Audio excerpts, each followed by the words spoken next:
consciência e inconsciência. Como a gente já viu no outro vídeo de meditação, a forma como a gente interage com as coisas do meio se dá pelos órgãos dos sentidos. Então existe uma sensação de que existe um eu que possui órgãos dos sentidos e através dele interage com algo que seria um não eu, com o mundo como a gente conhece.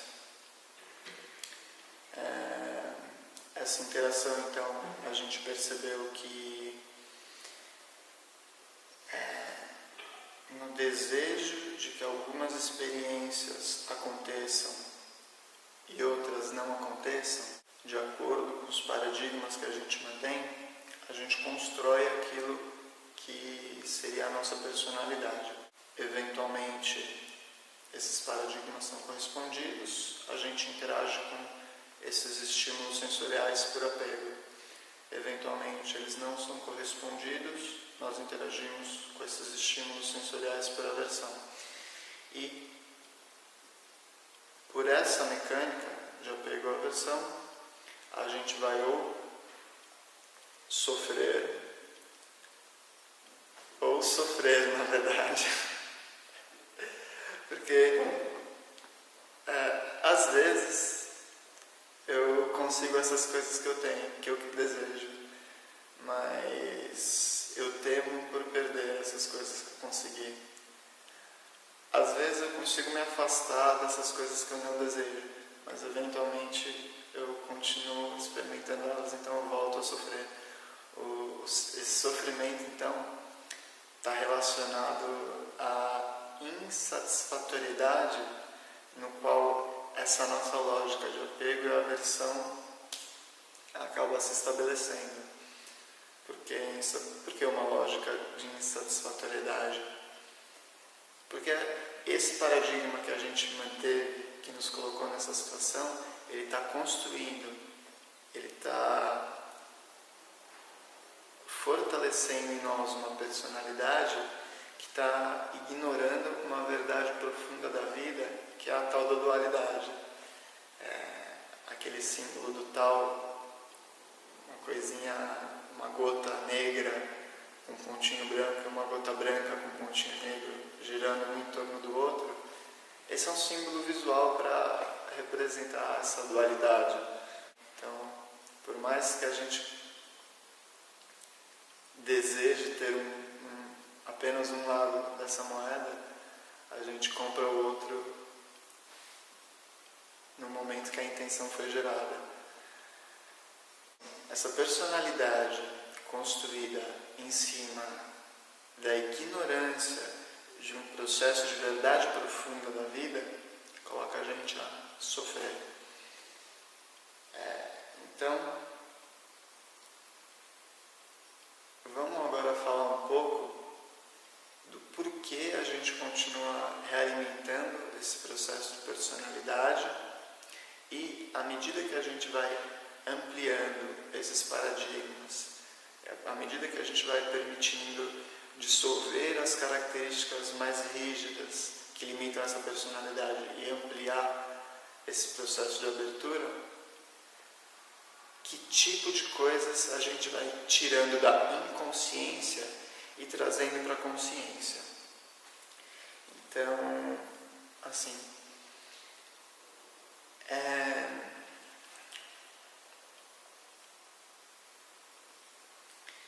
imagine então que o que a gente chama de eu, numa base mais comum de vida humana, como a gente conhece, tudo que eu entendo por esse eu está relacionado àquilo que vem dos 6 órgãos dos sentidos que a gente pode considerar limitados no que diz respeito a trazer do meio desse não eu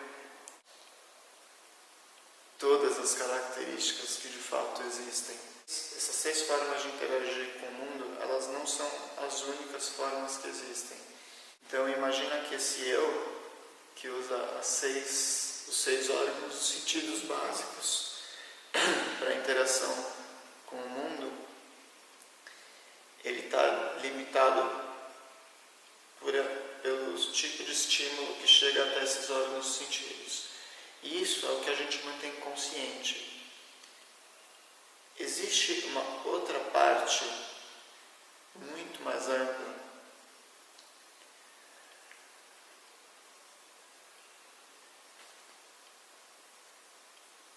na nossa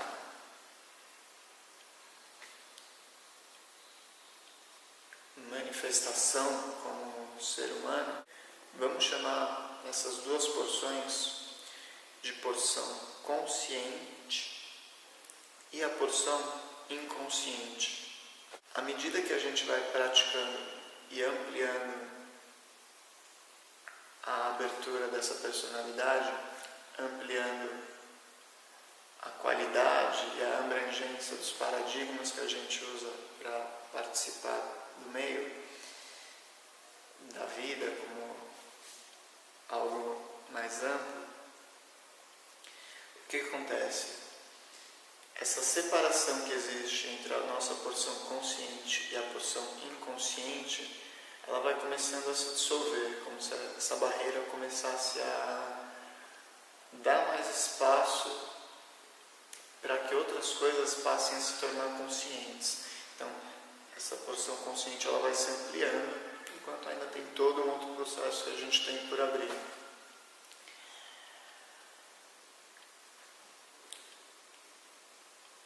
À medida que a gente vai ampliando esse processo consciente, a gente vai se dando conta de outras formas de interagir com o mundo que não apenas esses 6 sentidos limitados, mas a gente passa a acessar uma nova visão, um novo entendimento das correlações que unem os fenômenos, que unem os eventos do qual a gente participa na nossa vida.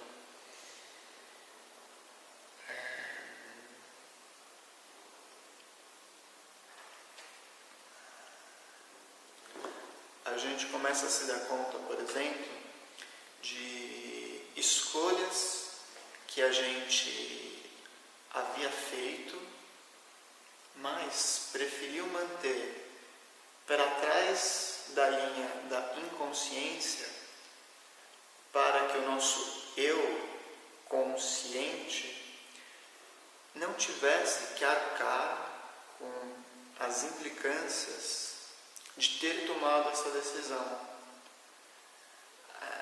Uma expressão que eu já ouvi para esse comportamento é o tal do ato falho. Às vezes a gente não quer participar de algum evento que a gente se predispôs em alguma situação social, uma reunião, uma prova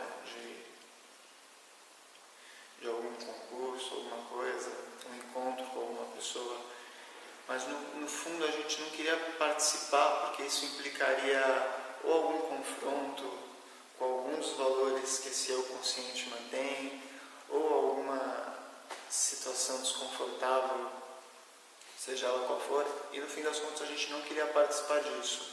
O ato falho consiste em criar uma situação aparentemente fora do nosso controle para justificar a nossa não participação nesse evento.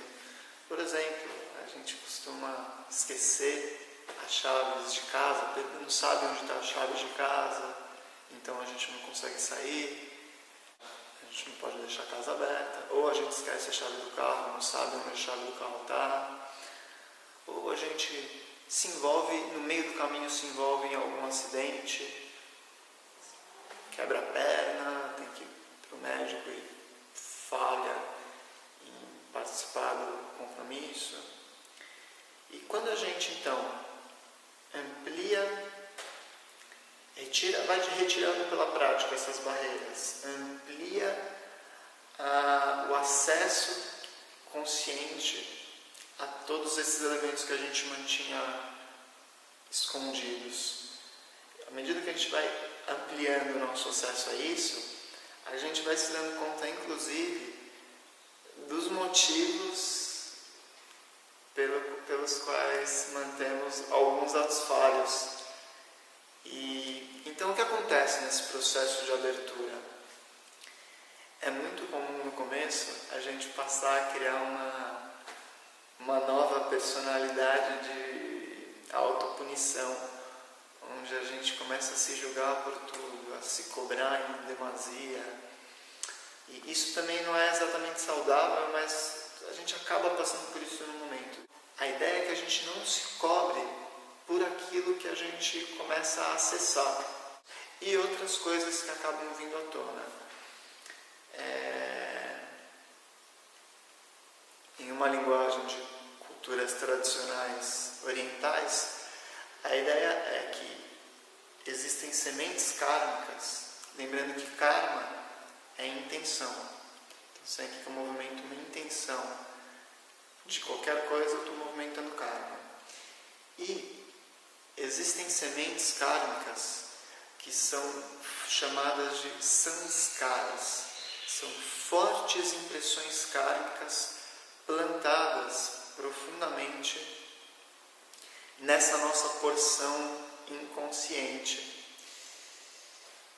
E à medida que a gente vai tirando esse bloqueio, a gente vai começando a acessar, na verdade, a gente vai dando margem para que essas sementes kármicas estejam em situação propícia para germinar e dar frutos.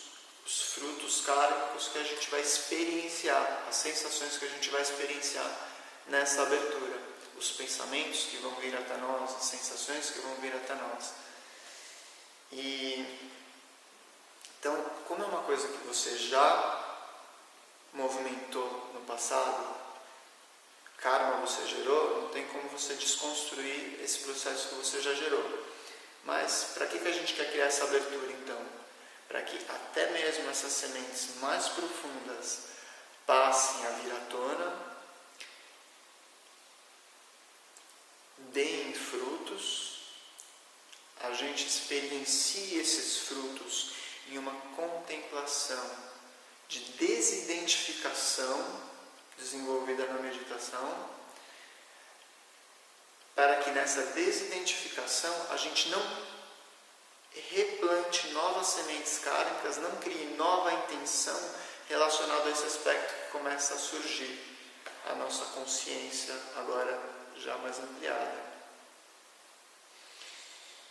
E em algum momento, a ideia é que toda essa barreira entre a porção consciente e o que a gente mantinha inconsciente se desfez e a gente passa a se dar conta de uma maneira muito mais ampla a todas as correlações que envolvem a manifestação da nossa vida e implicações profundas em relação a esse entendimento novo.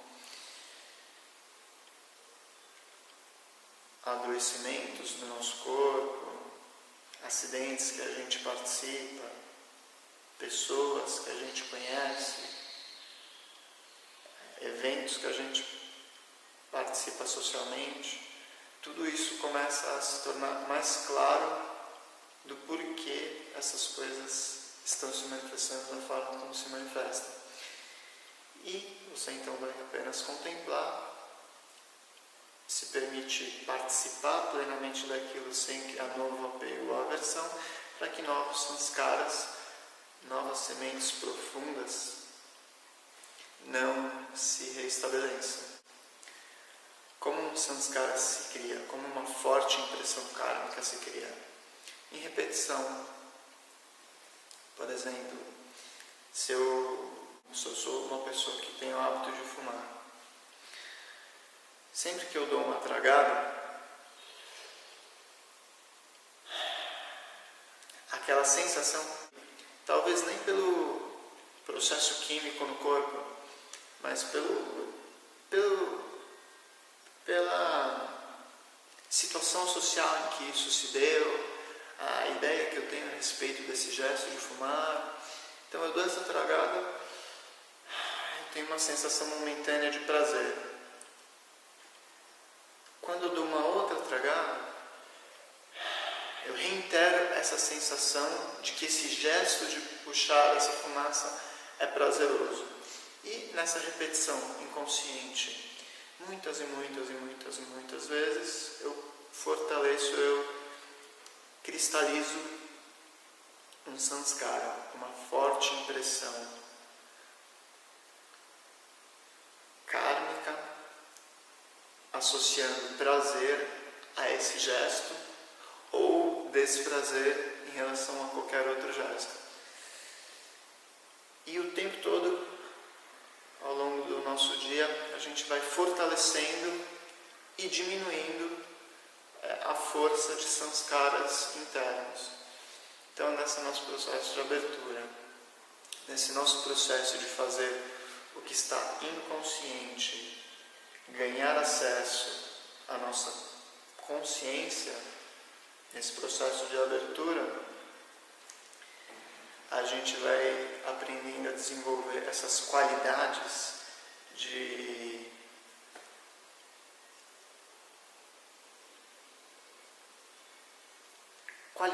contemplação. Essas coisas vêm à tona e a gente precisa ter qualidades,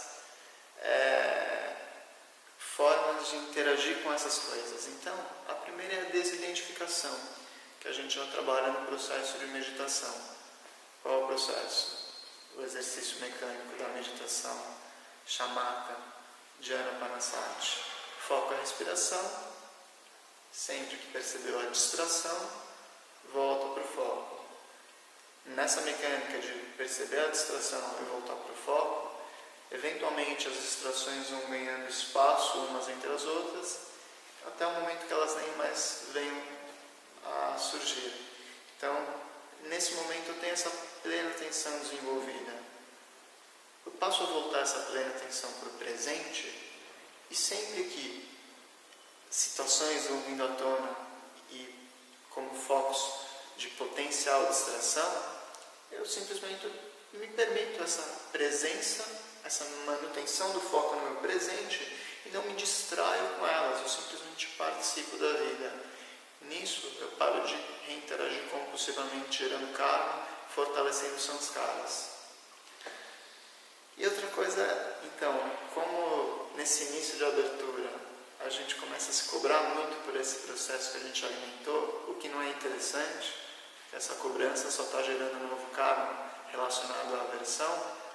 Então, nessa abertura, eu vou aprendendo a desenvolver um senso de um humor próprio, uma certa maneira de rir de si mesmo. Aprender a olhar para os frutos daquilo que foi passado e rir de si mesmo, com muita saúde. Porque você desconhecia os processos no qual você alimentava isso tudo. A partir do momento que você começa a se dar conta disso, não tem mais lugar para chegar, não tem mais coisas por desconstruir, tem só uma constante contemplação daquilo que vem, uma contemplação equânime, tranquila, e não tem nada pelo que mudar, você não tem que mudar, você só mudou o padrão de comportamento. Mudança que vai acontecer é só a consequência natural desse novo reajuste de comportamento. E pela primeira vez passando a olhar o mundo sem paradigmas estacionados em apego, aversão, em desejo. Pela primeira vez, então, você vai ver o mundo da forma como ele é, não apenas por 5 sentidos limitados, mas por uma amplitude de percepção tal que você compreenda e participe plenamente dessas correlações causais que manifestam sua existência.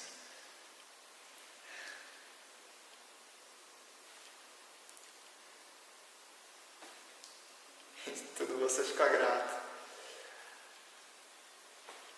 Não é exatamente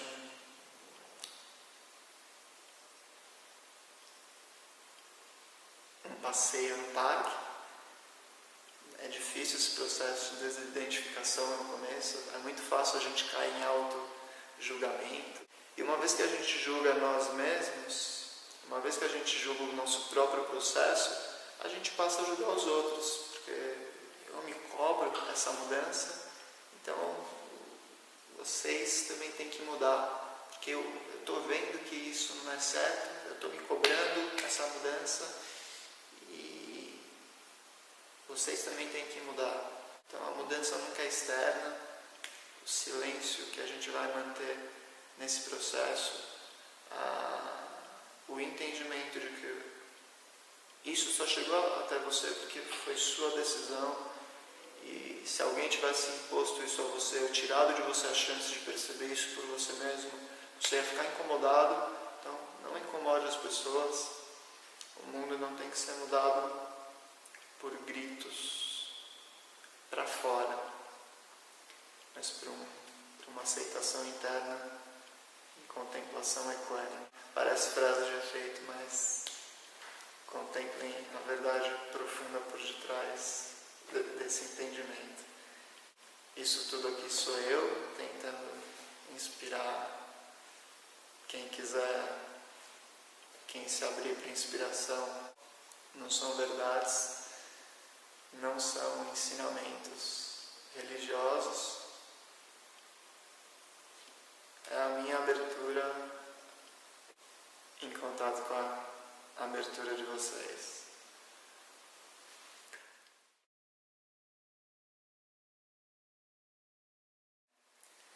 Então, a gente está em um canal de vídeo. Se você acha que isso tem que chegar a alguém, curte, compartilha, se inscreva no canal e até o próximo vídeo.